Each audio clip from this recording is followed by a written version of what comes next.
सर्वभूत समत्वेन निर्वैरेण प्रसंगतः ब्रह्मचर्येण मौनेन स्वधर्मेण बलीयसा। इसी भाव पर चर्चा करते करते, इसी श्लोक का चिंतन करते करते कल हमने ब्रह्मचर्य और मौन पर कुछ विचार किया। ब्रह्मचर्य से सामर्थ्य लाभ होता है, सुख की अनुभूति होती है, स्थायी सुख की। वो सुख जो बाहर किसी भी अनुकूल या प्रतिकूल परिस्थिति से प्रभावित नहीं होता, ऐसे सुख की प्राप्ति होती है इंद्रिय संयम से। ऐसे सुख की प्राप्ति होती है ब्रह्मचर्य से। उत्साह की प्राप्ति होती है ब्रह्मचर्य से। आप में उत्साह बना रहेगा। कभी कभी सब कुछ ठीक होता है, फिर भी हम भीतर से कहीं ऐसे दीनहीन, निराशाग्रस्त, अवसादग्रस्त, दुर्बल से हो जाते हैं। उसका कारण क्या है? कहीं ना कहीं हमारा संयम टूटा है। कहीं ना कहीं हमने शक्ति का अपव्यय किया है, शक्ति का दुरुपयोग किया है, इससे उत्साह कम हो गया है। कभी कभी भजन में बड़ा उत्साह होता है, कभी कभी नहीं होता है। कभी कभी सेवा में बड़ा उत्साह होता है, आप लगते हैं, आपको लगता है ये भी कर लें वो भी कर लें। और कभी कभी जो आपका दैनिक क्रियाकलाप है, कभी कभी उसको करने में भी वैसी रुचि नहीं होती। जब ऐसा हो तो समझना चाहिए भाई कहीं ना कहीं हमने शक्ति का अपव्यय किया है।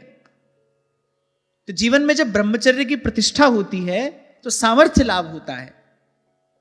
आपका उत्साह हमेशा बना रहेगा, आप में एक उल्लास बना रहेगा। साधु संत कहते हैं ना, भाई भजन का लोभ बना रहे, मैं और करूं। ऐसा उत्साह, ऐसा आनंद भजन के प्रति, ऐसी उत्कट लालसा कब प्राप्त होती है? जब जीवन में इंद्रिय संयम सिद्ध होता है। शक्ति का दुरुपयोग रोकोगे तभी उत्साह और आनंद बना रहेगा। शक्ति का अपव्यय करोगे तो उत्साह रहित हो जाओगे। भजन में ही उत्साह नहीं होगा, सेवा में ही उत्साह नहीं होगा। और जब उत्साह ही नहीं होगा तो आनंद कैसे आएगा? भूख ही नहीं होगी तो भोजन का सुख कैसे मिलेगा? और मौन का अभ्यास करने से क्या होगा? मौन का अभ्यास करने से धीरे धीरे आपके मन में उठने वाले जो संकल्प विकल्प हैं, उनकी तीव्रता कम होगी, उनकी शक्ति कम होगी। अभी कोई संकल्प उठता है और हमको अपने साथ बहाकर ले जाता है, उसी में लग जाते हैं हम पूरे के पूरे, तन मन प्राण लग जाता है उसी विषय का चिंतन करते करते। उसी को पाने के लिए अपनी सारी शक्ति लगा देते हैं। लेकिन जब आप मौन का अभ्यास करेंगे तो धीरे धीरे आपके संकल्प विकल्प कम भी होंगे और उनकी शक्ति भी कम हो जाएगी। उनमें इतना प्रभाव नहीं रहेगा जितना आज है। और प्रभु की कृपा से अनेक संतों का जीवन चरित्र चिंतन करने का अवसर मिला, अनेक संतों की वाणी का दर्शन करने का अवसर मिला। ये दो बड़े महत्वपूर्ण सूत्र हैं, ये दो अत्यंत महत्वपूर्ण सूत्र हैं, मौन और ब्रह्मचर्य। इससे साधक वास्तविक सुख और शांति की उपलब्धि प्राप्त करता है। ऐसा सुख, ऐसी शांति जो बाहर की किसी भी स्थिति परिस्थिति से प्रभावित नहीं होती। भीतर का जो आनंद है, भीतर का जो उल्लास है, जो उत्साह है, जो भीतर का सुख है, वो बना रहता है। और मुझे लगता है वास्तविक उपलब्धि तो यही है, क्योंकि बाहर की किसी भी परिस्थिति को आप सदा अपने अनुकूल बनाए नहीं रख सकते। संसार तो परिवर्तनशील है। बाहर तो कोई भी घटने वाली कोई भी घटना हमारे हाथ में नहीं है। रात को भले चंगे सोते हैं, सुबह उठते हैं तो शरीर में रोग होता है, क्या कर सकते हैं हम? कुछ भी नहीं। दुर्दास जी कहते हैं, बिच बिच सुख दुख देह के है आवत अनियास। अरे और बाहर क्यों जाते हो? चेतना का सबसे निकट का आवरण तो ये शरीर है ना। आत्मा के सबसे निकट तो ये शरीर है। शरीर में आत्मा निवास कर रही है, यहीं तक हमारा कोई अधिकार नहीं है। रात को आप बिल्कुल स्वस्थ सोए थे, सुबह देखा शरीर में किसी रोग का आक्रमण हो गया, लो अब बताओ क्या करोगे? तो बाहर घटने वाली तो किसी घटना पर हमारा कोई नियंत्रण नहीं है। कुछ ऐसा हो जिससे हमारे भीतर की शांति, भीतर का सुख बना रहे, उसकी विधि ये है, ब्रह्मचर्य और मौन। और ब्रह्मचर्य और मौन दोनों के मूल में जो सिद्धांत है वो क्या है? शक्ति का दुरुपयोग ना हो, शक्ति का अपव्यय रोका जाए। जैसे मैं आपसे कई बार कहता हूं ना, सात्विक जीवन किसे कहते हैं बताओ? पहले आप अपनी आवश्यकता कम कर लो, फिर आवश्यकता से भी थोड़ा कम लो, और जितना लो उसको बांट कर पाओ। ये सात्विक जीवन है।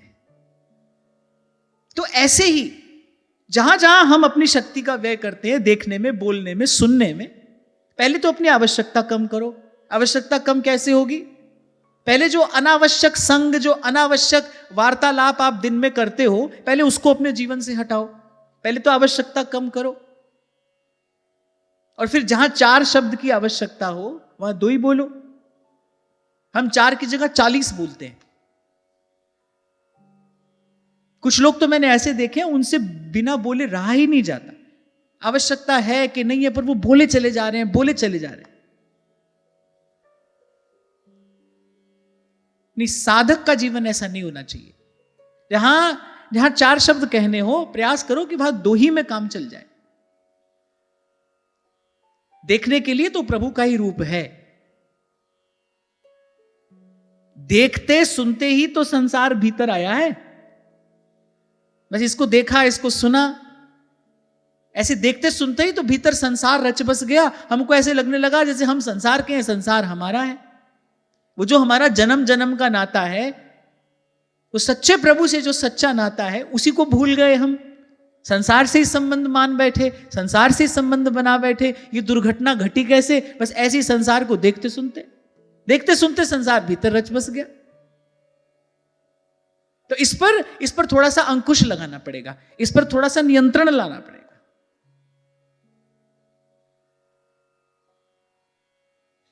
और उसके बाद भगवान ने एक बड़ी महत्वपूर्ण बात कहते स्वधर्मेण बलीयसा।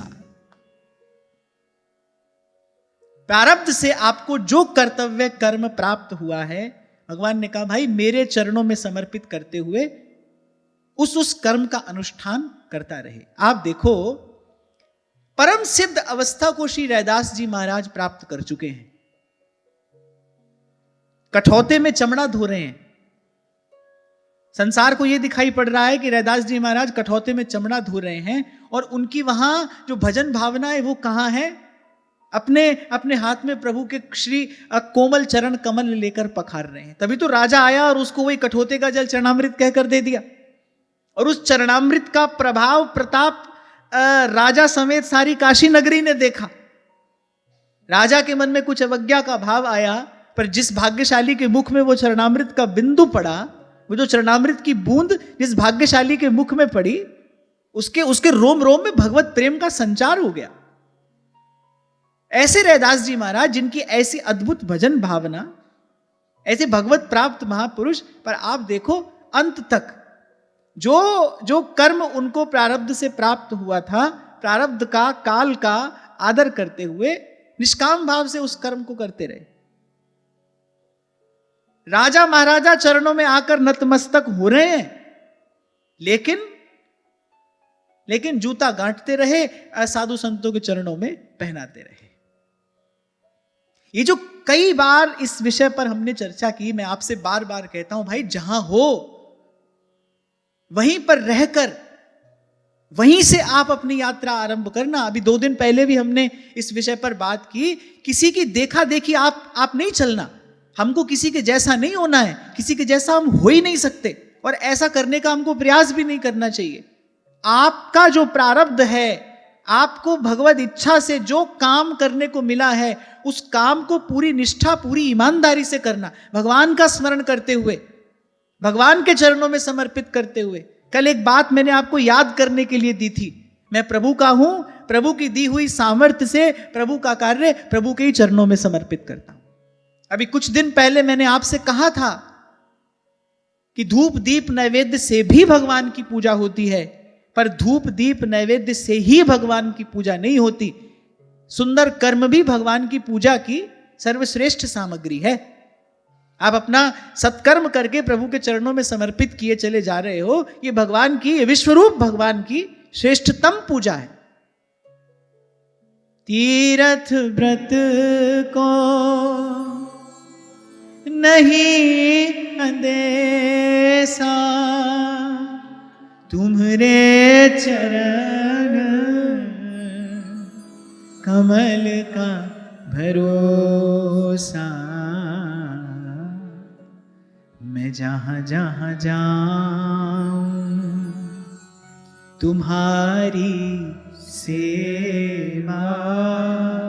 अगर आपने अपने मन में ये भाव सुदृढ़ रूप से धारण कर लिया है कि मैं प्रभु का सेवक हूं, फिर आप जो कर रहे हो भाई वो प्रभु की सेवा ही है। हनुमान जी ने सारी अशोक वाटिका उजाड़ी, लंका जला दी। अब किसी का घर जलाना, बड़े बड़े पेड़ उखाड़ना, अब ऐसे देखो तो कोई अच्छा काम है? पर हनुमान जी का तो यश ही हुआ इससे। हनुमान जी को तो यह कार्य करके अमर यश की प्राप्ति हुई, क्योंकि हनुमान जी अपना काम नहीं कर रहे थे, यह हनुमान जी का काम नहीं था, तो राम का काम करने के लिए गए। जो कर रहे हैं वो सेवा है। जिसने अर्जुन को अर्जुन बनाया, अर्जुन उसी पर बाण चला रहा है। जिसकी चरण धूलि सदा ही शिरोधार्य है, अर्जुन उसी को, उसके रोम रोम को बाणों से क्षत विक्षत कर रहा है। अर्जुन का काम नहीं है, वो श्री कृष्ण का कार्य है। अर्जुन तो सेवा कर रहा है। अस अभिमान जाई जनि भोरे, मैं सेवक रघुपति पति मोरे। अस अभिमान, मैं सेवक रघुपति पति मोरे।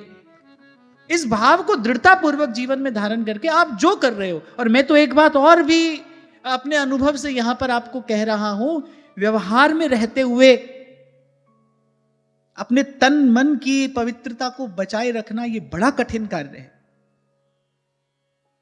मुझे तो लगता है कि भजन भाव की और भजन भाव में आपकी उन्नति हो रही है कि नहीं, इस बात की वास्तविक परीक्षा तो व्यवहार जगत में ही रहकर होती है।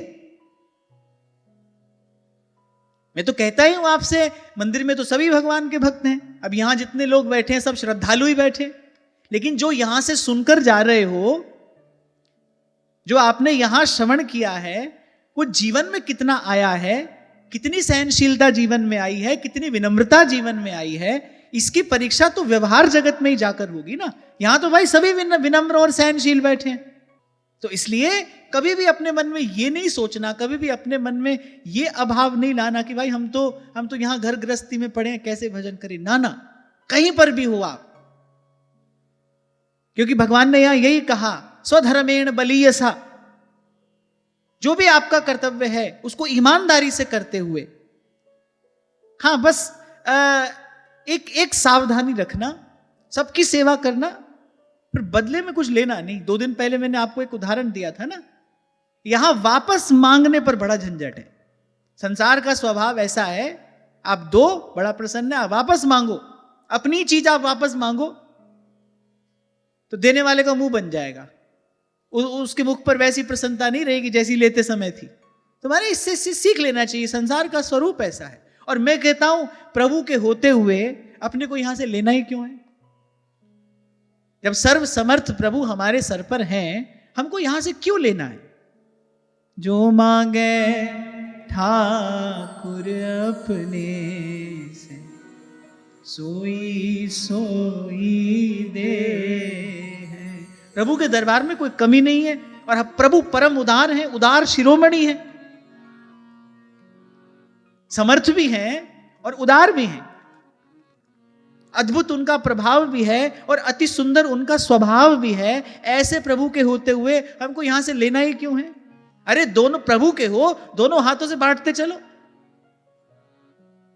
आप भी राजी और संसार भी राजी, आप भी प्रसन्न और आपसे सब भी प्रसन्न। युक्ति यही है भाई, ये तो मैं आपको अनुभूत प्रयोग बता रहा हूं। युक्ति यही है, यहां तो बांटते चलो।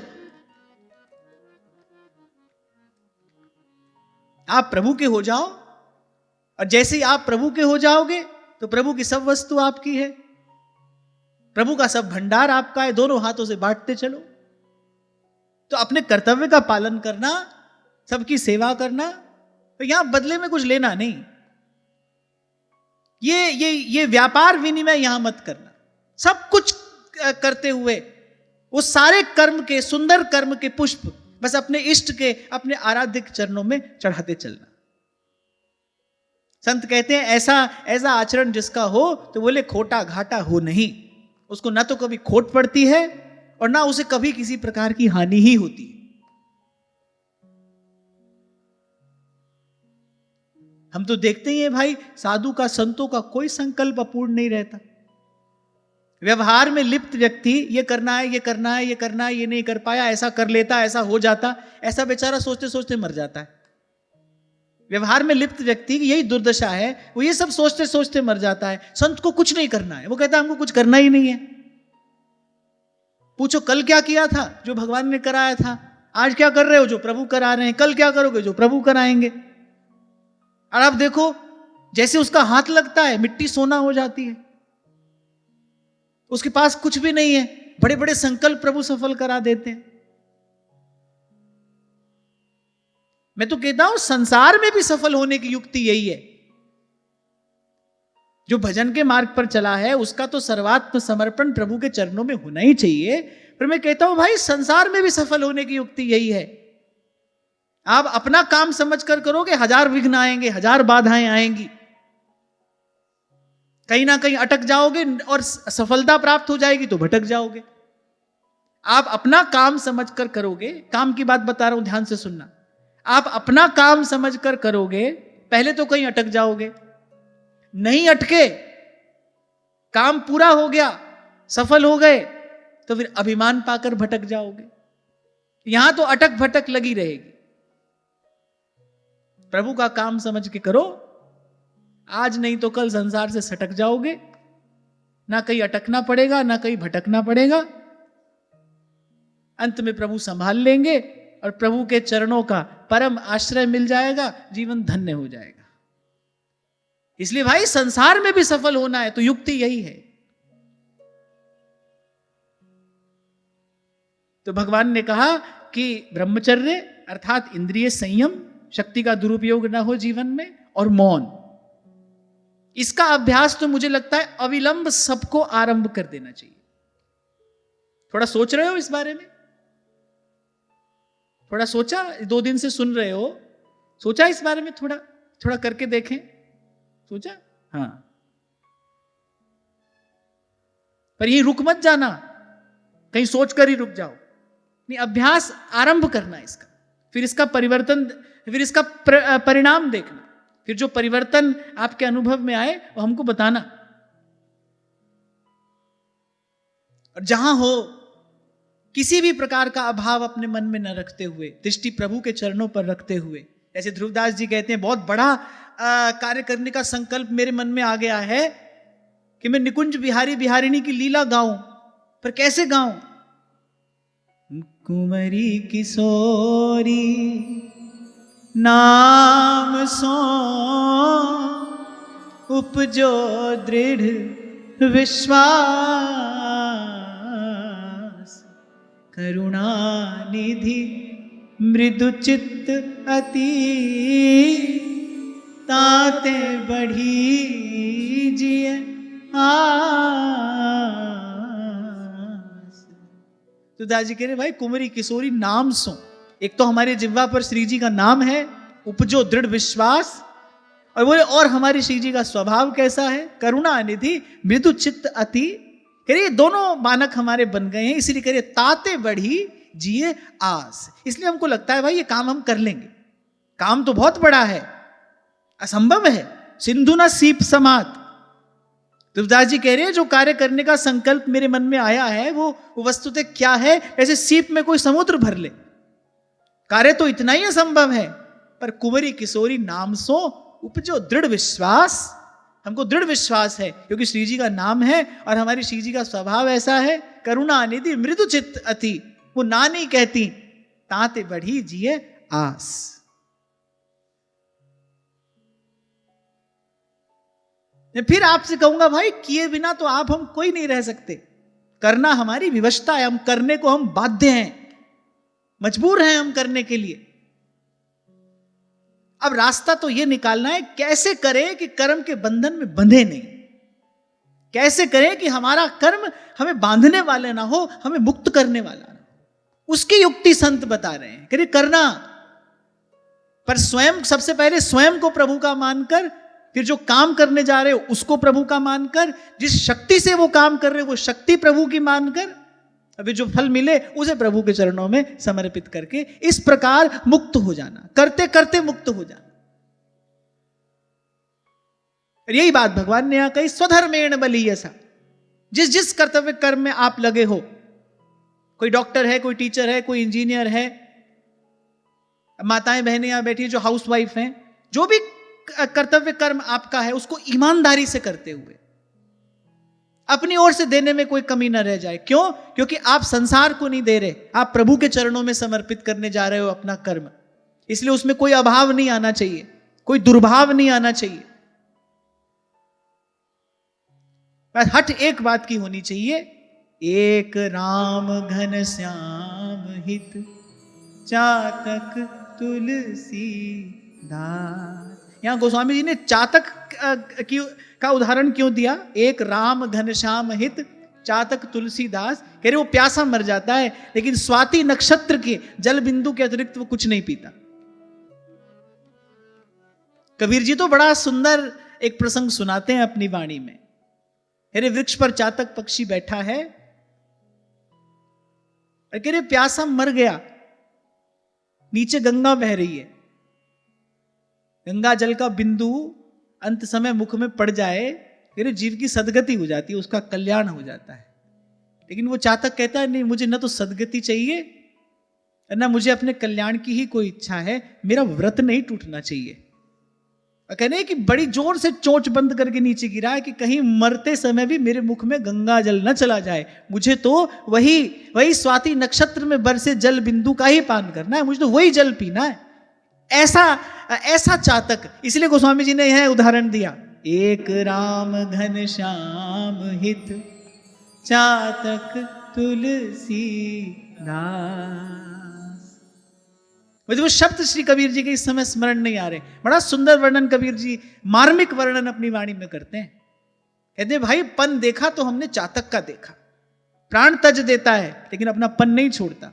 ऐसे ही व्रत हो तो हमारे जीवन में ये एक व्रत हो, भाई यहां सबकी सेवा करेंगे, लेना नहीं है किसी से कुछ भी, लेंगे प्रभु से।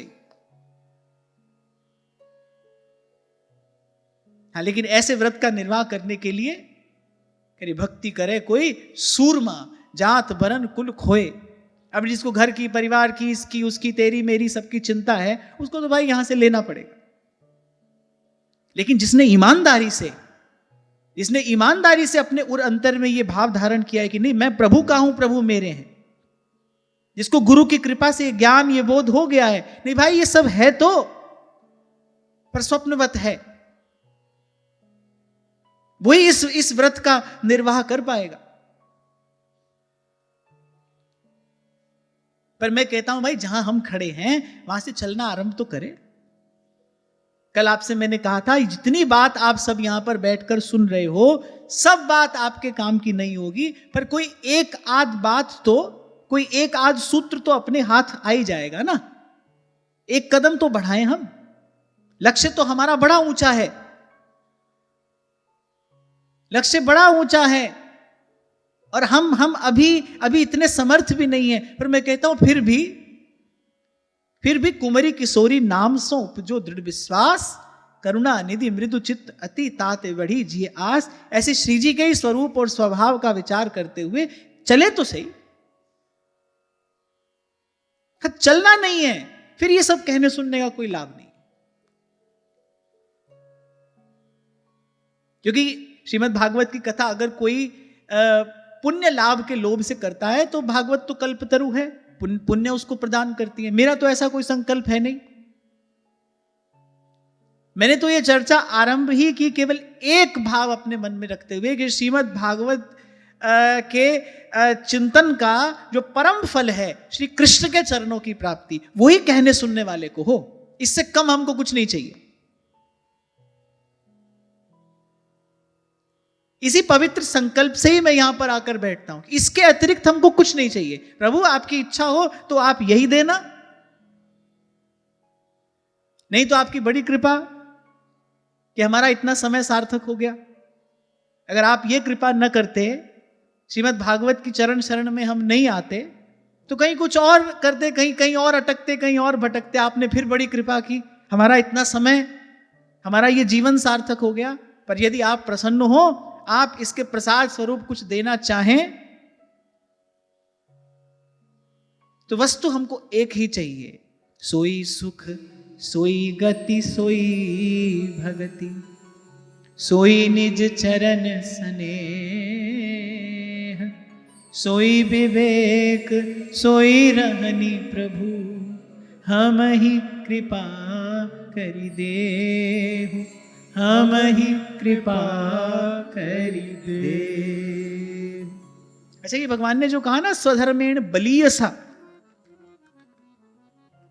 बलीयसा का अर्थ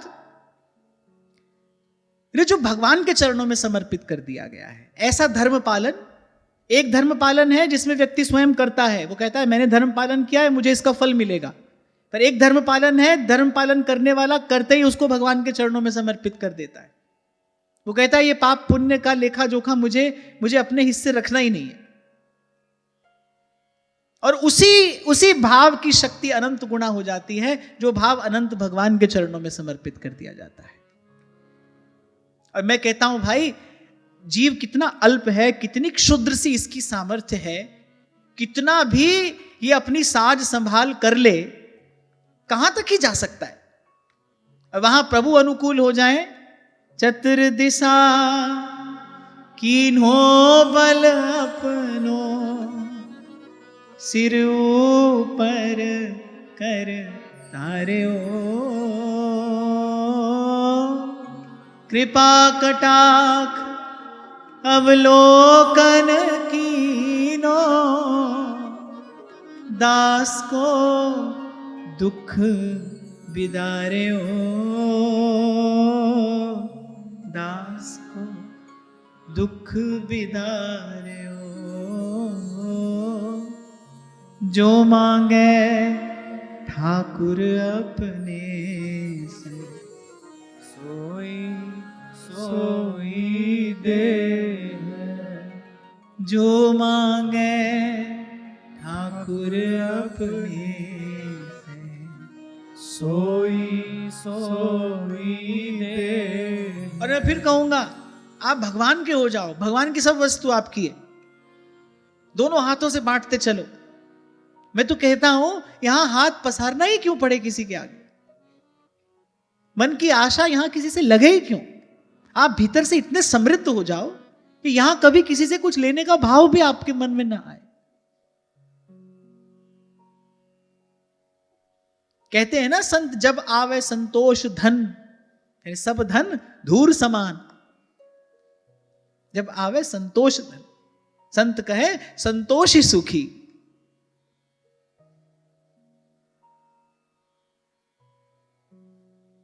क्रिया की प्रतिक्रिया, ये प्रकृति का अटल नियम है।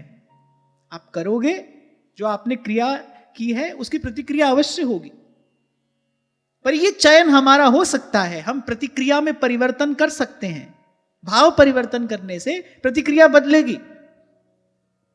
आप यहां किसी से आशा रखोगे, चलो ठीक है, आधी अधूरी पूरी हो भी जाएगी। पर मैं कहता हूं कि हम वास्तविक समृद्धि को प्राप्त करें ना, भीतर से हमारा रोम रोम इतना तृप्त हो जाए, हमको यहां किसी से आशा ही क्यों रहे। हमारा लक्ष्य यही हो कि हम दोनों हाथों से बांटते चले, हमें लेना पड़े ही नहीं कभी। और ये मैं आपको कोई असंभव बात नहीं बता रहा हूं। आप ईमानदारी से प्रभु की होकर देखो, संतों का जीवन ऐसा ही रहा, दोनों हाथों से बांटते ही रहे। श्री कृष्णदास पहारी जी महाराज का पावन चरित्र श्रीमद् भक्तवाल में श्रीमद् गोस्वामी श्री नाभादास जी महाराज कहते हैं जो शरणागत हुआ, उनके जो भी शरणागत हुआ, कह रहे उससे कभी उन्होंने कण भी नहीं लिया। यहां तो गुरुजी समझते हैं भाई चेला से तो हम लेंगे ही, चेला की तो सब वस्तु हमारी है, इसके सर्वस्व पर तो हमारा ही अधिकार है। और वो कहते थे भाई जो मेरा शिष्य है, जो मेरे शरणागत हुआ है, उससे कैसे ले लूं। तो संतों का ऐसा समर्थ, ऐसा समृद्ध जीवन देखा गया है। और क्यों ना हो, जिनके ही में बसत है, तीन लोक के नाथ बड़े हरि के जना,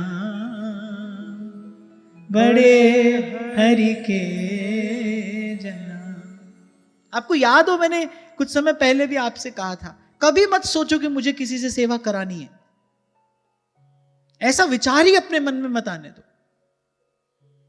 इतना सुंदर चिंतन हो आपका कि प्रभु मैं अंत तक सबकी सेवा करता रहूं, मुझे कभी सेवा करानी ना पड़े, मुझे किसी के आगे हाथ पसारना ही क्यों पड़े।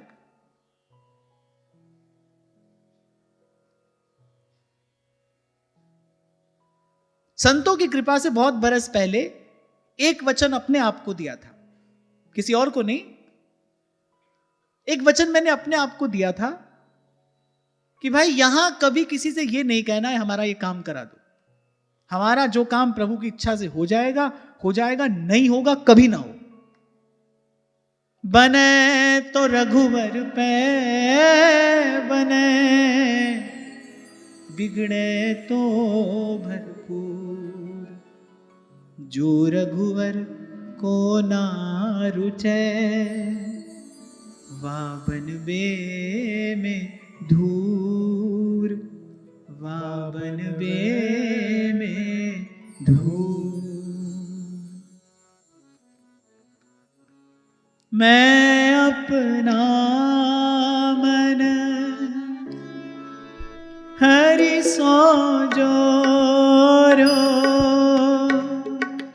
हरि सो जोर, सबन सो तोरो। मैं अपना मन हरि सो जोरो, हरि सो जोर, सबन सो तोरो। मन क्रम वचन तुम्हारी आशा,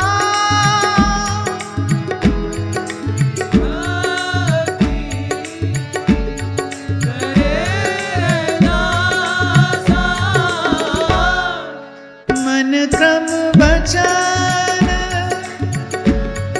तुम्हारी आशा,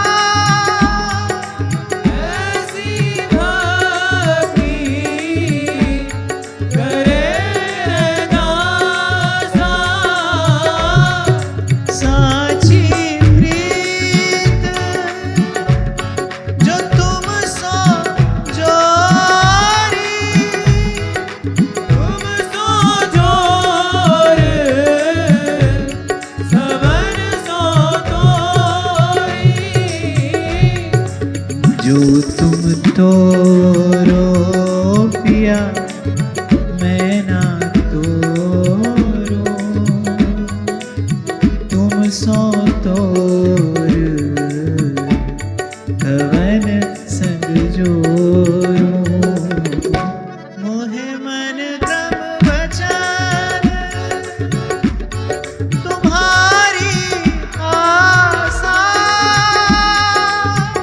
ऐसी भक्ति करे दासा। मोहे मन क्रम वचन तुम्हारी आशा, ऐसी भक्ति करे दासा।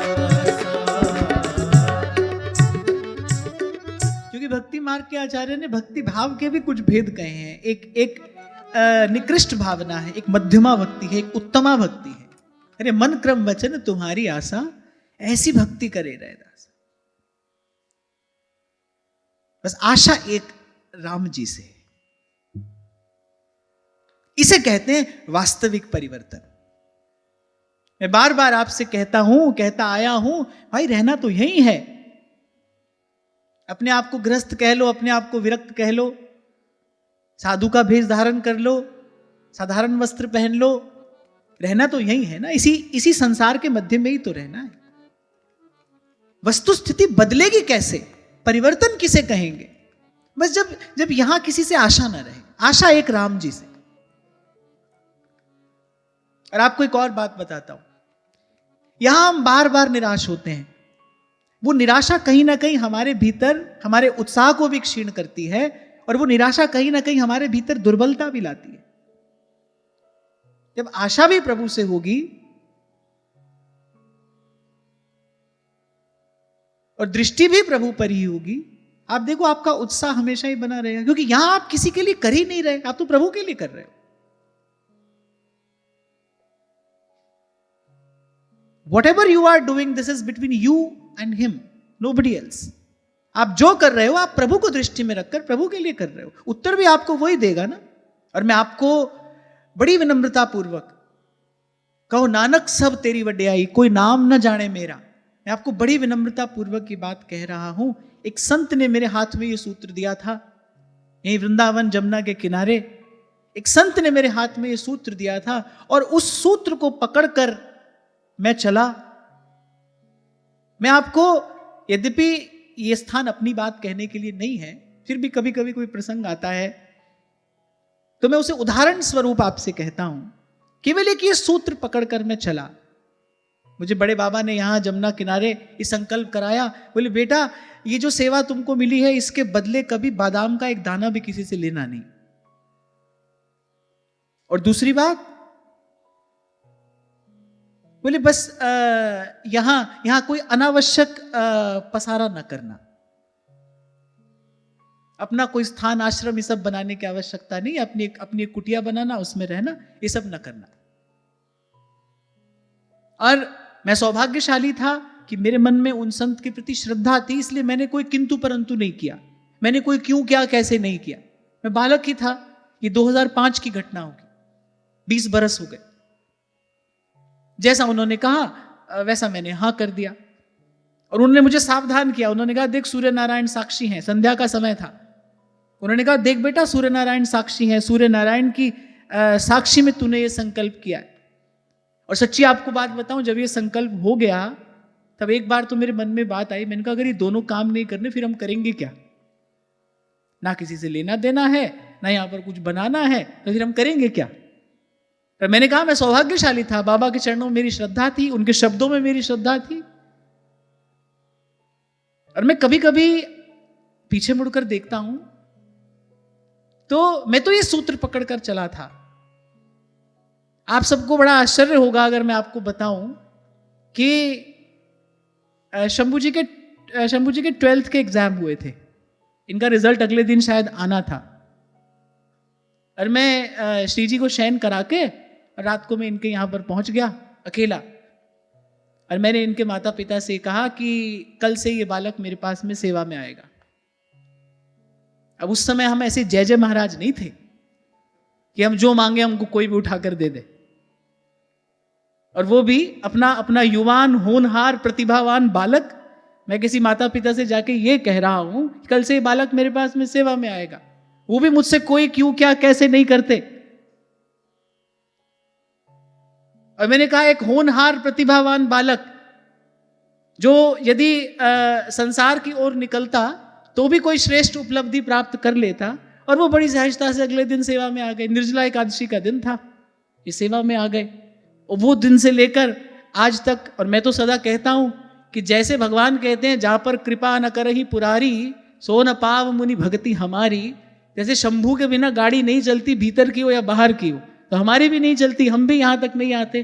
फिर मैं सोचता हूं, मैं उस दिन को जब याद करता हूं तो मुझे बड़ा आश्चर्य होता है। तब मुझे लगता है, मैंने कहा प्रभु आप ही तो कर रहे थे, मुझे वहां भेजने वाले भी आप थे, इसको मेरे पास भेजने वाले भी आप ही थे, आप ही तो कर रहे थे। मैं तो केवल उस संत की बात मानकर एक सूत्र पकड़ के मैंने चलना आरंभ किया, और आप देखो सब बानक बनता चला गया। मैंने जहां पैर रखा वहीं पर रास्ता बन गया, मुझे कभी रास्ता ढूंढना नहीं पड़ा। और मैं सदा आपसे कहता आया हूं कि मैंने जो सोचा जीवन में वो भी हुआ, जो नहीं सोचा वो भी हुआ। मेरे प्रभु ने असंभव को संभव करके मेरे जीवन में दिखाया। गुरु की कृपा से मुझे देव दुर्लभ अनुभव प्राप्त हुआ। मेरी झोली तो भगवान ने हर ओर से भर दी। और मैं मूल में देखता हूं, एक संत ने मुझे एक छोटी सी बात कही थी और मैंने क्यों क्या कैसे किए बिना उस बात को मान लिया। इसलिए मैंने कहा संतों की वाणी प्रमाण है, और प्रभु की कृपा से थोड़ा अनुभव का प्रकाश जीवन में देखने को मिला। टोटा घाटा हो नहीं, आप प्रभु की ओर दृष्टि रखकर चलो। अरे भगवान अपना अपार भंडार, अकूट भंडार आपके लिए खोल देते हैं। बस एक बात है, एक सूत्र है, यहां नहीं लेना है भाई किसी से, यहां तो आपको देना ही है, बांटते चलिए। मैं तो कहता हूं भीतर से अभावग्रस्त रहते ही क्यों हो, क्यों चाहिए यहां किसी से कुछ? आप प्रभु के हो और प्रभु का कार्य है। दाता एक राम, देना प्रभु का कार्य है, लेना जीव का कार्य है। जब यहां कोई देता है ना, तो समझ लो प्रभु ने उसको अपना गुण दिया है, अपनी शक्ति, अपनी सामर्थ्य दी है।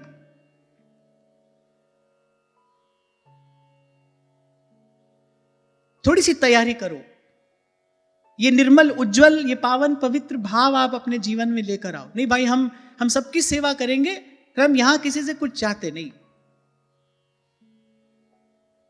बस प्रभु हमारे अनुकूल रहे, संत हमारे अनुकूल रहे, प्रभु की कृपा दृष्टि रहे। अरे अतुलित सामर्थ्य है मेरे नाथ की, अतुलित सामर्थ्य। गोस्वामी जी कहते हैं, श्री रघुवीर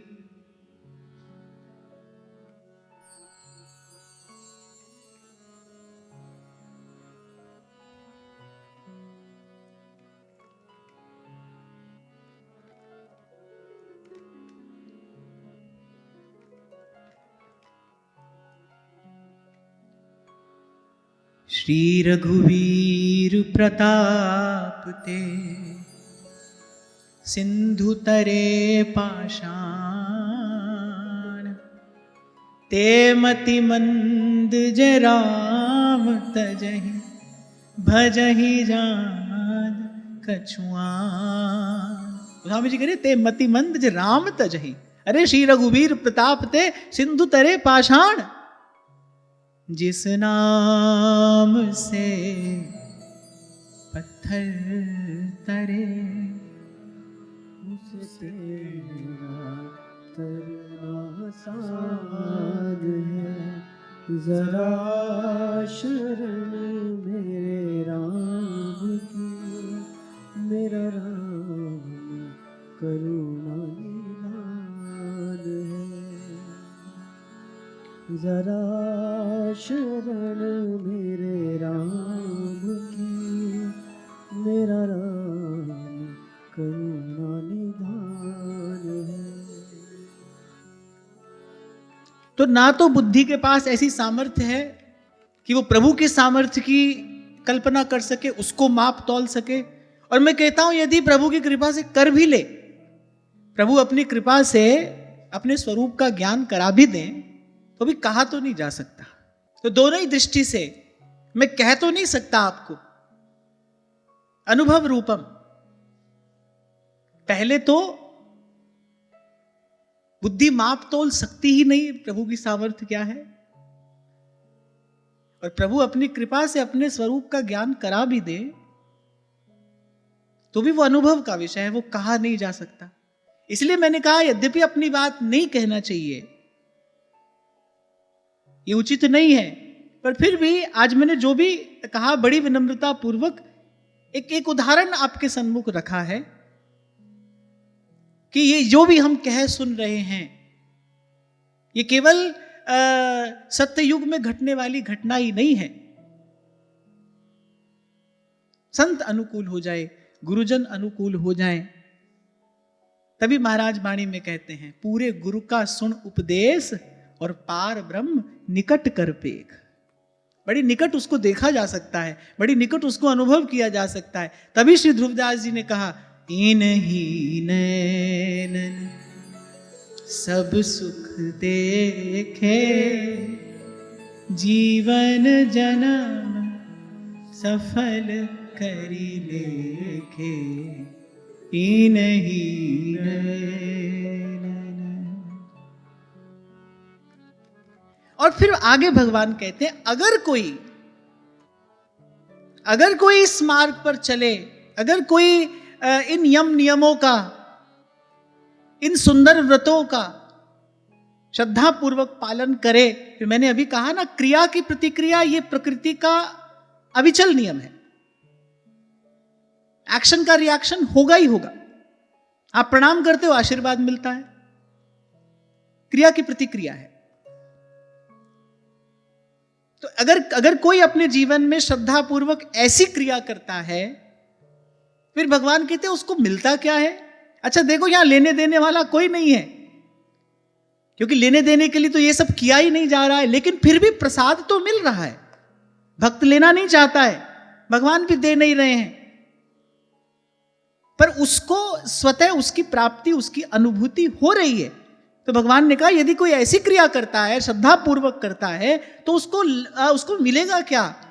सबसे पहली बात भगवान कहते हैं, यल्लब्धवा पुमांग अमृतो भवति सिद्धो भवति तृप्तो भवति। भगवान ने कहा वो रोम रोम से तृप्त हो जाएगा। और कोई रोम रोम से तृप्त होता है कैसे?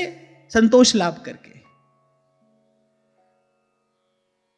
अभी क्या है ना, अभी हम संतोष रखते हैं, संतों की, गुरुजनों की बात सुनकर मानकर थोड़ा अपने जीवन में हम संतोष करते हैं, संतोष रखते हैं, रखने का प्रयास करते हैं। पर एक है जब संतोष रूपी वास्तविक समृद्धि प्राप्त हो जाती है। आपको एक और बात मैं बताऊं, समस्त सिद्धियों में, समस्त विभूतियों में सर्वश्रेष्ठ संतोष ही है।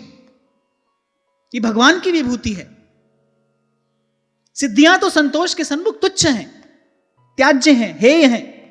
संतोष भगवान की विभूति है। भगवान की भक्ति के प्रसाद स्वरूप भगवान अपने भक्त को सबसे पहले ये विभूति प्रदान करते हैं। भक्त संतोष लाभ करता है। संतोष, कछु लेना न देना मगन रहना, कछु लेना न देना मगन रहना। अच्छा, अभी तो मैंने अपनी ओर देख कर कहा भाई यहां न लेना, प्रभु से लेना। लेकिन जब प्रभु दे देते हैं फिर कोई कहां पहुंचता है? पीछे पीछे हरि फिरे, कहत कबीर कबीर, कहत कबीर कबीर। जब कोई वस्तुतः ये संतोष लाभ करता है, हंसा की गति हंसा जाने, हंसा की गति हंसा जाने, कहाँ जाने गो कागा हरि रंग लागा माई, नाम रंग लागा, नाम रंग लागा माई, राम रंग लागा। अष्टावक्र महागीता में ऋषि अष्टावक्र महाराज जनक से कह रहे जनक, प्राप्त करने योग्य तो यही विभूति है, यही उपलब्धि है। बोले अगर कोई संतोष लाभ कर ले, बोले फिर उसे क्या तो शास्त्र की आवश्यकता है, फिर क्या ज्ञान विज्ञान, जिसने संतोष ही लाभ कर लिया। तो कछु लेना न देना और मगन रहना। भगवान कह रहे हैं इस प्रकार श्रद्धा पूर्वक इन व्रतों का पालन करने से क्या मिलता है? कह रहे संतोष रूपी वो सर्वश्रेष्ठ विभूति प्राप्त होती है। संतोष, जाको कछु न चाहिए सोई शहंशाह, चाह गई चिंता मिटी मनुआ बेपरवाह। और मैं कहता हूं कि इस संसार में सुख शांति अगर कोई बांट सकता है तो वो संत ही है। और संत क्यों है? संतोष के कारण। कबीर कहते हैं ना, संत ना होते जगत में तो जल मरता संसार। ये जो थोड़ी सुख चैन की सांस हमको मिलती है, संतों की कृपा है। संत माने जो संतोषी है, जिसने ये स्थिति प्राप्त कर ली है, उसे स्वप्न में भी, संसार की तो छोड़ो, उसे स्वप्न में प्रभु से भी किसी प्रकार की कोई आशा, कोई कामना नहीं। और मैं आपको यह भी स्मरण दिलाता हुआ आगे बढ़ूंगा, ये किसी पुराने काल में किसी और युग में घटने वाली घटना मात्र नहीं है। आप चाहो तो पार ब्रह्म निकट कर पेख। अरे हृदय में जब तीन लोक के नाथ आकर विराजमान होते हैं, अभी तो हम गाते हैं तो हमको आनंद आ जाता है ना। अभी हम केवल संत की कही हुई दो पंक्तियां गाते हैं तो हमको आनंद आ जाता है। वो तीन लोक के नाथ जब हृदय में आकर विराजमान होते हैं तब क्या पाना शेष रह जाता है भाई।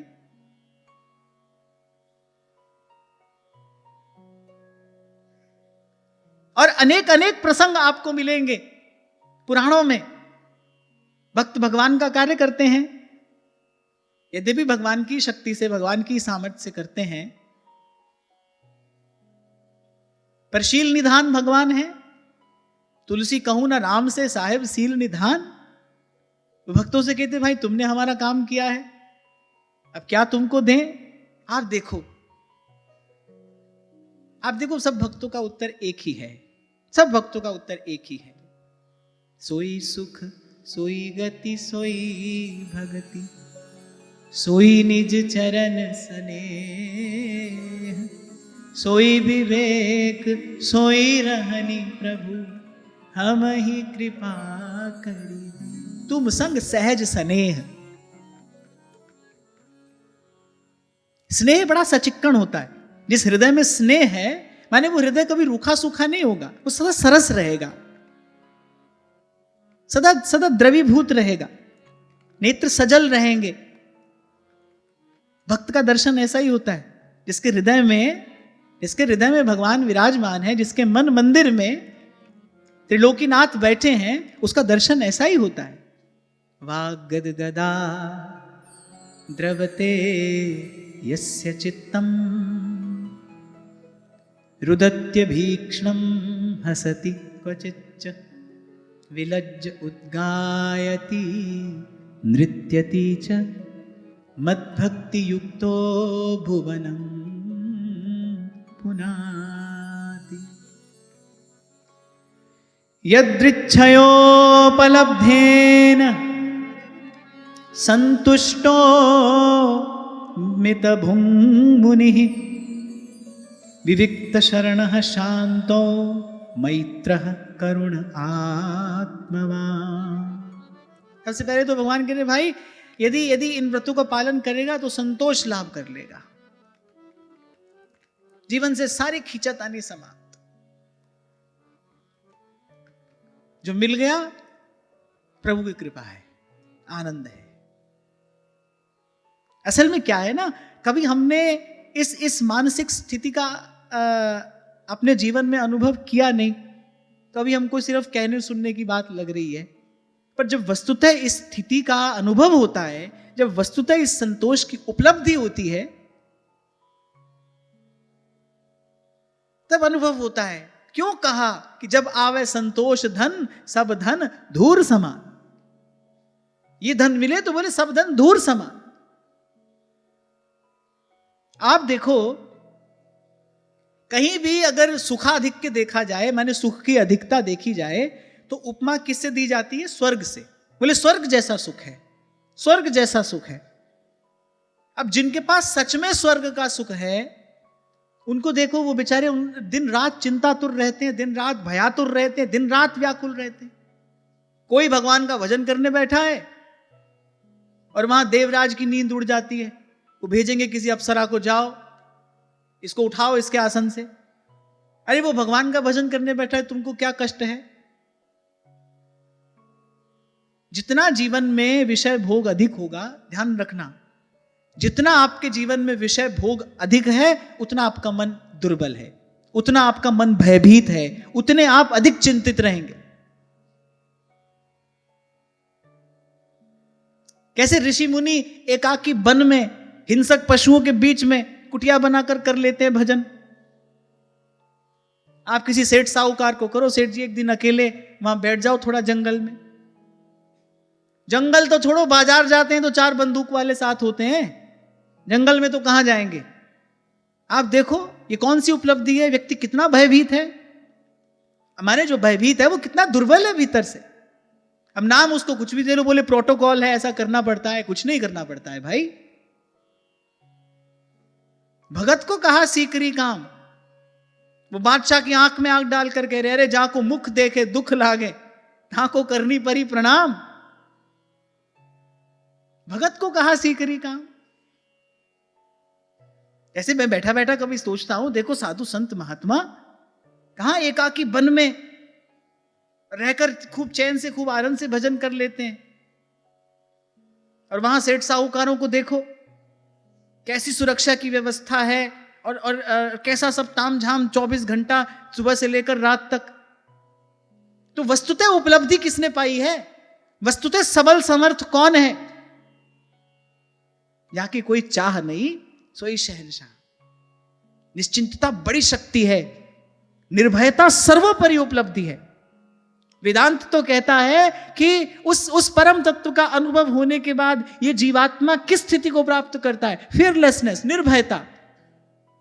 चिदानंद रूप शिवोहम शिवोहम, चिदानंद रूप शिवोहम शिवोहम। आहा,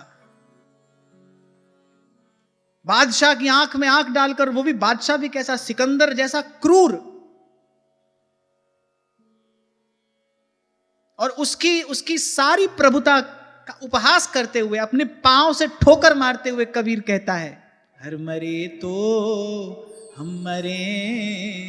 जब 2-4 बार मारने का उपक्रम कर लिया ना और सिकंदर असफल हुआ, तब कबीर जी हंसे, अरे बोले तू क्या मारेगा हमको?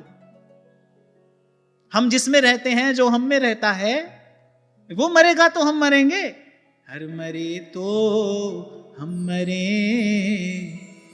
हमरी मरे बला, साचे गुरु का बाल का, मरे न मारा जाए कबीरा, मरे न मारा जाए। अभी 2 दिन पहले मैं आपको सुना रहा था ना, मानस में लंका कांड में गोस्वामी जी वर्णन करते हैं। वो प्रसंग मुझे बड़ा प्रिय है, मैं तो कई बार पढ़ता हूं। It's quite motivating. अब आजकल लोग जाते हैं ना मोटिवेशनल स्पीकर्स को सुनने, तो मुझे तो भाई सारी प्रेरणा, सारा उत्साह संतों के शब्दों से ही मिला है, इन्हीं से मिलता है। गोस्वामी जी लंका कांड में वर्णन करते हैं, जब रावण ने कहा ना अंगद की ओर देखते हुए, बोले इसको पकड़ो मारो। अंगद जी ने कहा तू क्या पकड़ेगा, क्या मारेगा? बोले जिनका मैं दूत हूं, अरे मैं चाहूं तो तेरी ये सारी लंका नगरी गूलर के फल के समान अभी खा जाऊं, अभी।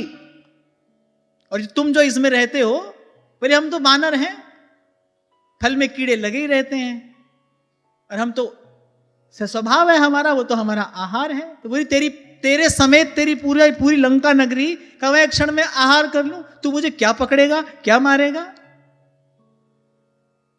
सकहि जो 60 को मम पद तारी, फिरहि राम सीता में हारी।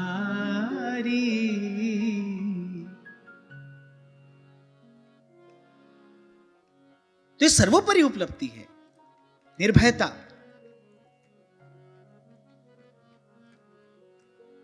पर क्या है ना, कभी कभी मैं बहुत साधारण सा शब्द कहता हूं, अब मैं पूछता हूं क्या अर्थ है, कभी कभी आप बता देते हो, कभी कभी नहीं बता पाते। माने कभी कभी ऐसा होता है कि ये जो हमारी सब बातें हैं ना, ये ऐसे कहने सुनने की बातें रहती हैं, कहते सुनते हमारा जीवन निकल जाता है, और एक नहीं अनेक जीवन निकल जाते हैं, पर कभी इसका विचार नहीं किया, कभी इसका चिंतन नहीं किया। इसीलिए रैदास जी महाराज को कहना पड़ा, कोई ऐसा संत मिले, कोई ऐसा कहे कथा और अर्थ विचारे, आप तरे औरन को तार। ऐसे हृदय में भगवान रहते हैं ना, ऐसे इन शब्दों के गर्भ में ज्ञान का प्रकाश है। ये जो शब्द हैं, इन शब्दों के गर्भ में उस ज्ञान का विमल प्रकाश है। इसीलिए कहे कथा और अर्थ विचारे, आप तरह औरन को तारे। और ये अनंत भगवान की कथा है, इसका प्रमाण ये है, एक ही श्लोक का आप जितनी बार अर्थ विचार करेंगे, आपको कोई ना कोई नवीन चिंतन प्राप्त हो जाएगा।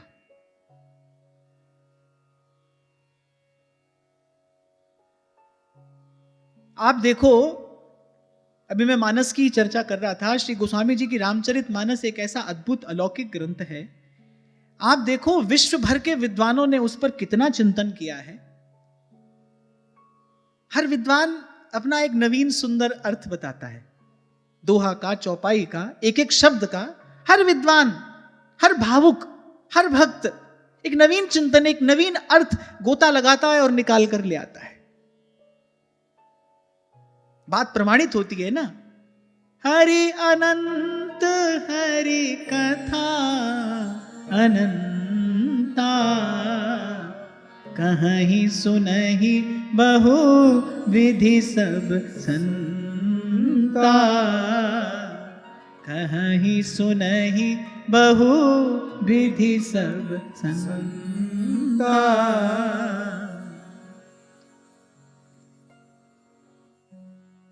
तो संतोष लाभ, जिन नियमों की, जिन व्रतों की हमने विगत 3-4 दिन में चर्चा की, बोले उनका श्रद्धा पूर्वक पालन करने से क्या मिलेगा? कहते संतोष लाभ, पहली बात। फिर दूसरी बात भगवान कहते हैं मितभुंग मुनिहि। मितभुंग अर्थात भगवान ने कहा परिमित आहार करने वाला। अच्छा देखो, यहां श्री कपिल गीता में भी भगवान माता से ये बात कह रहे हैं, वहां भगवत गीता में भी श्री कृष्ण अर्जुन से बात कहते हैं। खाने सोने की चर्चा भगवान ने वहां पर भी की है। युक्ताहार विहार से युक्त चेष्ट से कर्मसु, वहां युद्ध के मैदान में जहां सब मरने गए हैं, वहां भगवान जीने की कला सिखा रहे हैं, बोले ऐसे जीना चाहिए, युक्ताहार विहार से। और भगवान ने अगले श्लोक में तो यहां तक कहा, बोले ना अधिक सोने वाला, ना बहुत कम सोने वाला, ना बहुत अधिक खाने वाला, ना बहुत कम खाने वाला, ऐसा योगी चाहिए। यहां भी भगवान कह रहे हैं, यहां तो भगवान कह रहे हैं ये भी उपलब्धि है, ये भी सिद्धि है। माने इंद्रिय संयम अगर प्राप्त हो जाए तो भगवान ने कहा ये एक सिद्धि है। और उसमें भी भगवान ने कहा जो परिमित भोजन करे, परिमित भोजन। आपको शायद मैंने पहले भी कभी बताया था, एक बहुत सिद्ध आयुर्वेदाचार्य ने मुझसे ये बात कही थी। उसने कहा था आप भूख से थोड़ा कम खाइए, आप सदा स्वस्थ रहेंगे।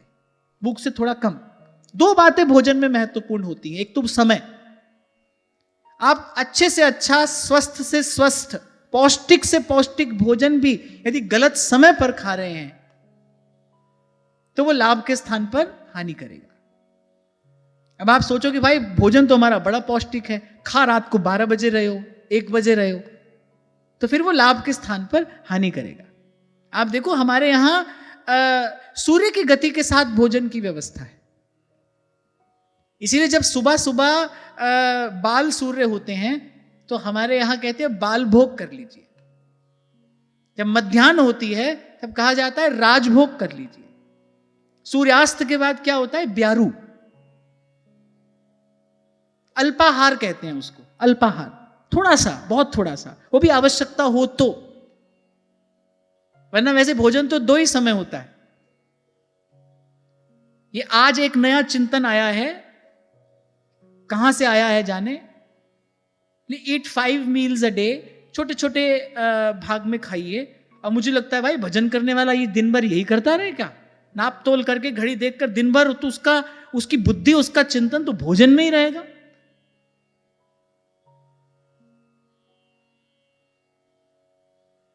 तो एक बात तो ये हो, समय का इसमें ध्यान रखा जाए। फिर दूसरी बात भगवान कह रहे हैं मात्रा का भी ध्यान रखा जाए। साधक को मात्रा का भी ध्यान रखना चाहिए।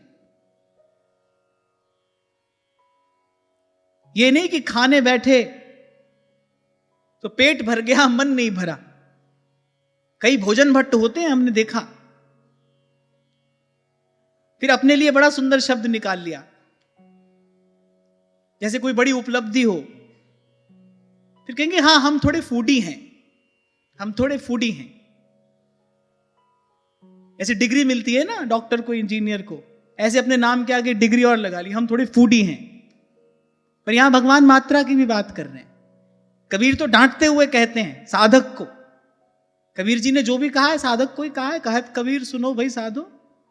कबीर जी कहते हैं खट्टा मीठा चरपरा जिह्वा सब सुख ले, खट्टा मीठा चरपरा जिह्वा सब सुख ले। और कबीर जी की बोलन तो ऐसी है भाई, कह रहे चोरन कुतिया मिल गई पहरा किसका दे।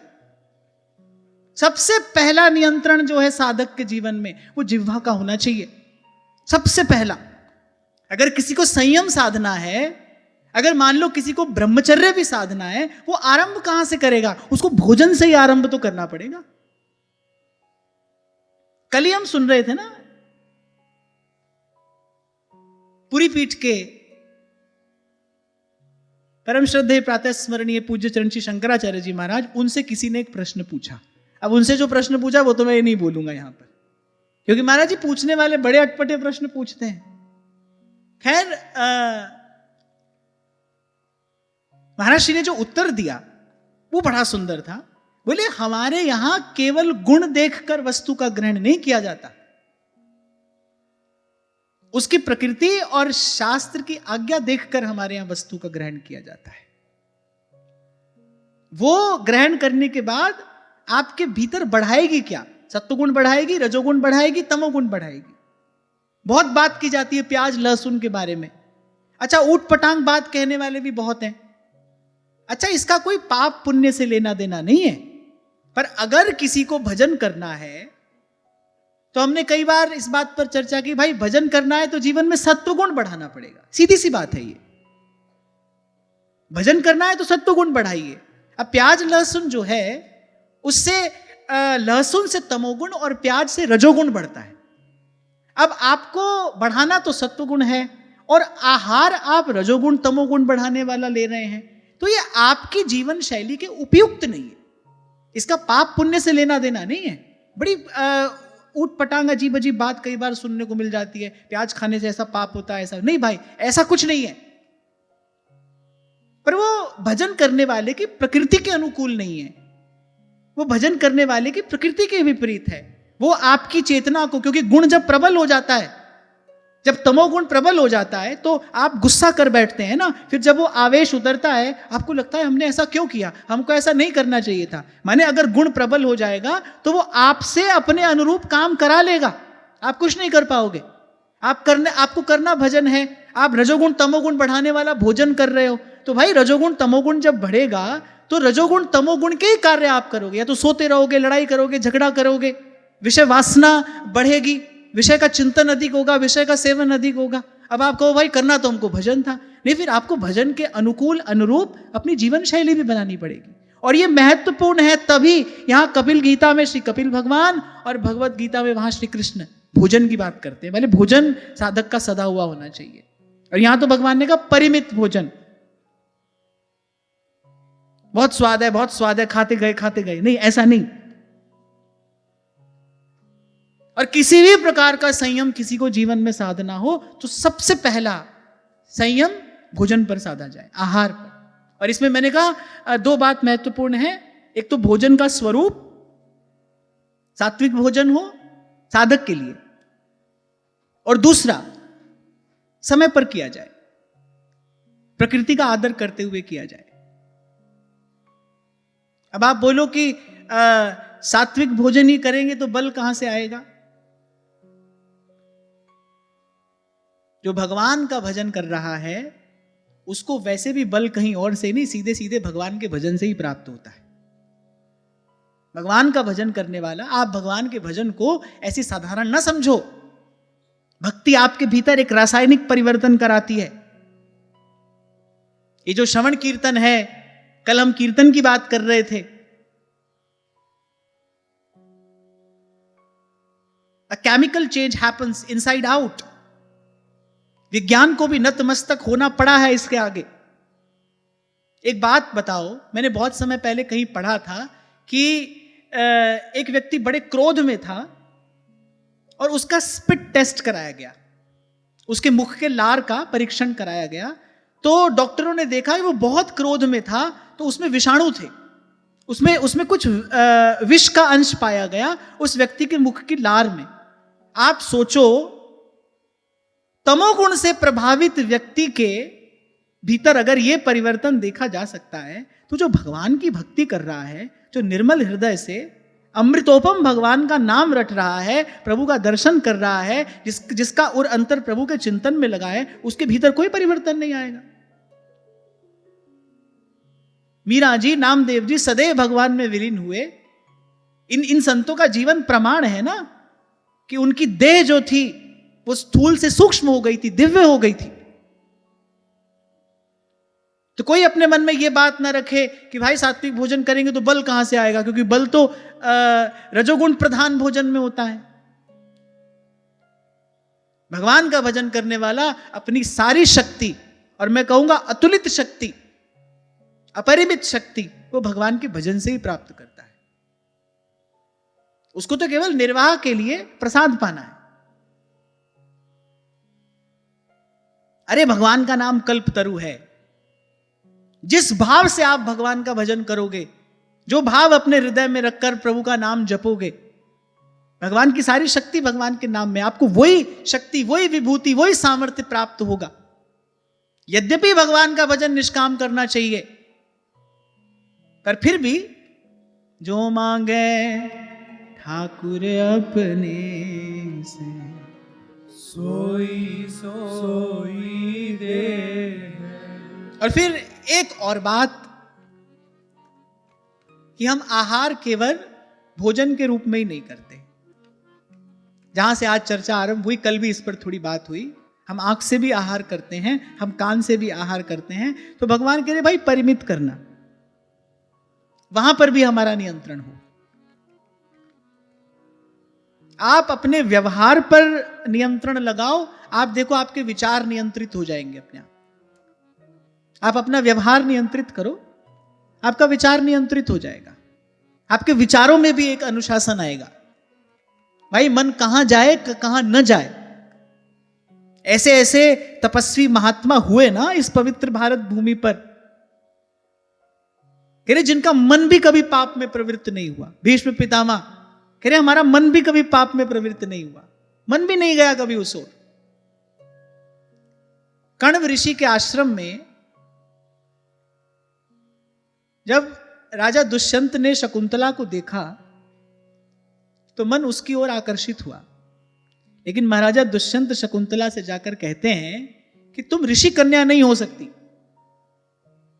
निश्चित रूप से तुम क्षत्रिय कन्या ही हो, क्योंकि मैंने जिस पवित्र कुल में जन्म लिया है, मेरा जैसा आचरण गुरुजनों की कृपा से रहा है, मेरा मन कभी ऋषि कन्या की ओर आकर्षित हो ही नहीं सकता। मेरा मन कभी कभी कुमार्ग पर जा ही नहीं सकता। यदि मेरा मन तुम्हारे प्रति आकृष्ट हुआ है तो तुम अवश्य ही क्षत्रिय कन्या हो। इसे कहते हैं आपके विचार में भी एक अनुशासन है। ऐसे कैसे मन चला जाएगा जहां उसको नहीं जाना चाहिए। तो आप अपने व्यवहार पर नियंत्रण लेकर आओ, आप देखोगे आपके विचार में भी नियंत्रण आएगा। और जब मैं व्यवहार में नियंत्रण की बात कर रहा हूं, जब हम इंद्रिय संयम की बात करते हैं, तो सबसे पहला संयम जो हमको साधना है वो है आहार का संयम। भोजन सात्विक हो, समयानुकूल हो, आपके शरीर की प्रकृति के अनुकूल हो। एक और बात यहां मैं कहकर वाणी को विराम देता हूं, सब अच्छी चीजें हमारे लिए अच्छी हो जरूरी नहीं है। सब गुणकारी वस्तुएं हमारे लिए भी गुणकारी हो यह आवश्यक नहीं है। आपके शरीर की प्रकृति के अनुकूल अनुरूप भोजन होना चाहिए। देश काल समय स्थिति का विचार करके आहार का निर्णय किया जाता है, ऋतु का विचार करके आहार का निर्णय किया जाता है। अब जो वस्तु ग्रीष्म काल में गुणकारी होती है वही शीत ऋतु में रोग का कारण बन जाती है। तो इस सब बात का विचार करते हुए, क्योंकि शरीर के प्रति भी कुछ कर्तव्य तो है ना। शरीरमाद्य खलु धर्म साधनम, तन बिन वेद भजन नहीं बरना, गोस्वामी जी कहते हैं शरीर के बिना भजन नहीं होगा। लेकिन ये कार्य भी क्यों कर रहे हैं? अगर अपने शरीर की थोड़ी संभाल कर रहे हैं, क्यों? क्योंकि भाई इससे भजन करना ये भी भगवान का ही कार्य है। प्रभु की दी हुई वस्तु की संभाल कर रहे हैं। भगवान ने ये मनुष्य का शरीर दिया है, गोस्वामी जी कह रहे हैं ना, करुणा करके प्रभु ने ये मनुष्य का देह दिया है। सुर दुर्लभ सोई ग्रंथन गावा, प्रभु की दी हुई वस्तु की संभाल कर रहे हैं। तो ऐसे आधा अधूरा सा, अनावश्यक सा वैराग्य का जोर चलाने की भी आवश्यकता शरीर पर नहीं है। इसकी कोई आवश्यकता नहीं है। आपको एक बात बताऊं, योग शास्त्र में योग मार्ग के 6 विघ्न बताए गए हैं। उसमें सबसे पहले तो अत्याहार है। अति आहार बोले योग मार्ग का विघ्न है। अच्छा, हम लोगों को तो इसमें और सावधान रहना चाहिए, क्योंकि हम तो यहां प्रसाद के नाम पर जाने क्या क्या पा जाते हैं। प्रसाद है, पूरी रबड़ी का कुल्हड़ पा गई वो प्रसाद है, पुआ जलेबी सब पा गई वो प्रसाद है। अरे प्रसाद भी यदि मिला है तो कण मात्र प्रसाद पाया जाता है। प्रसाद कोई पेट भरने के लिए नहीं होता है। अगर आप प्रसाद से पेट भर रहे हो तो माने आपकी उसमें वस्तु बुद्धि तो है। प्रसाद तो प्रसाद है, वो तो कण मात्र पाकर वितरित किया जाता है, बांटा जाता है। तो हम लोगों को तो और सावधान रहना है। तो योग मार्ग के 6 विघ्नों में सबसे पहला है अत्याहार और दूसरा है नियमक ग्रह, माने जिस नियम का पालन करने की शरीर की सामर्थ्य नहीं है, धकेले जा रहे हैं जबरदस्ती उसको वहां, मेरे तो भी क्या होगा, शरीर रोगी हो जाएगा। अब मान लो कोई संत यहां जमुना जी में पड़े रहकर भजन करते थे, अब उनकी देखा देखी मैं भी चला जाऊं, पता नहीं शाम भी देखूंगा कि नहीं देखूंगा। अपनी अपनी सामर्थ्य है भाई। तो इस प्रकार भगवान ने बुद्धि दी है ना, उसका इस प्रकार से उपयोग करते हुए, सदुपयोग करते हुए अपना मार्ग निश्चित किया जाता है, नियत किया जाता है। यह है महत्वपूर्ण, इसीलिए इसकी चर्चा भगवान ने यहां इस अध्यात्म विद्या के उपदेश में की है। तो आज की चर्चा यही श्री जी के चरणों में निवेदन करता हूं। महाराज श्री के चरणों में प्रणाम। आप सबके हृदय स्थित प्रभु को नमन।